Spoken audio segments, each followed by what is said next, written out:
Here is why Moldovans don't stay in Moldova, and why this is really interesting from a hiring point of view. Hello and welcome back to the Traveling Report.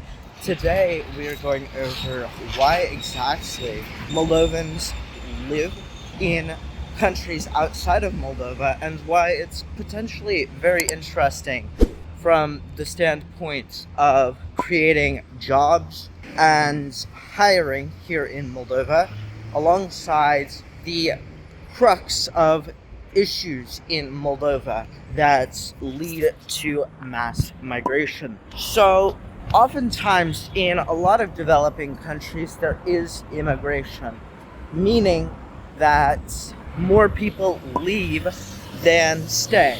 This is for a variety of reasons. However, in the case of Moldova, it is often because some of the largest drivers are cost of living, pay, and development. Oftentimes, what you'll get here in Moldova is a large discrepancy in terms of how much people are paid versus the cost of living versus the overall quality of life. Now, this isn't to say that the quality of life is bad per se, and it's not to say that people don't want to stay. And in fact, I think that a lot of Moldovans actually are looking to stay and are looking to have jobs locally. This is why companies like Crunchyroll, whenever they went into the Moldovan market, were so revered.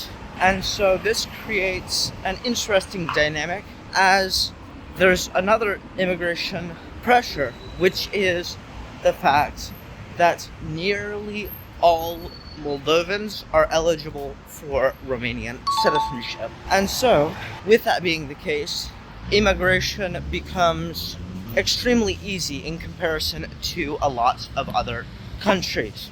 And so it's with this that you get pressures of people leaving Moldova and truly just going to the EU. And this is predominantly for pay, as places like Romania are significantly higher paid than Romania.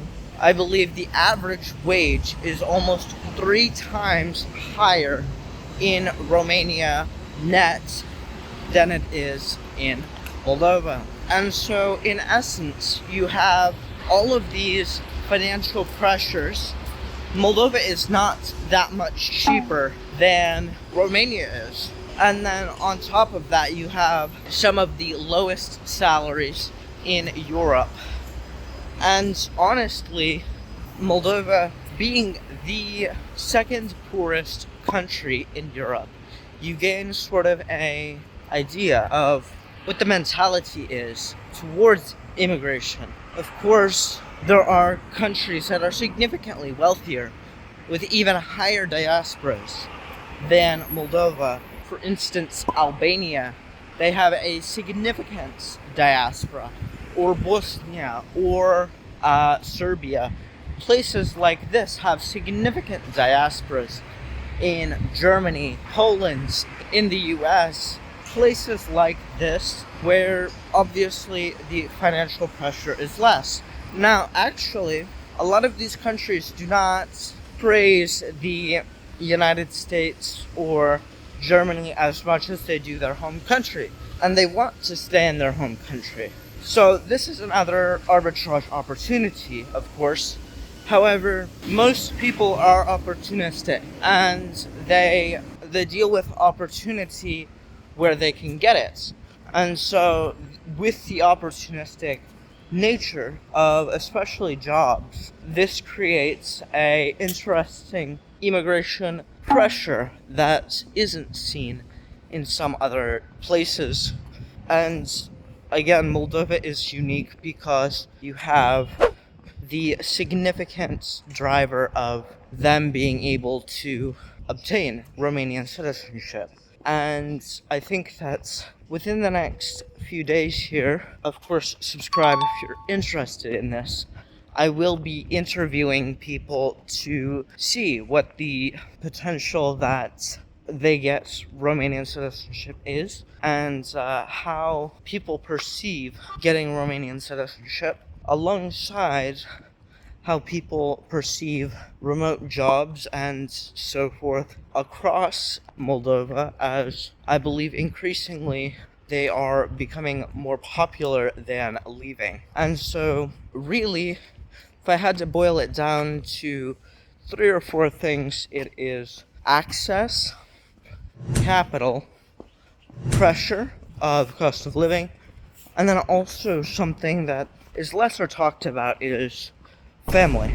Family is something that is a pressure actually to immigrate in places like Moldova, as you have a lot of pressure from your parents, grandparents, cousins, uncles to leave the country, as they do not believe there is any hope to get a good job here.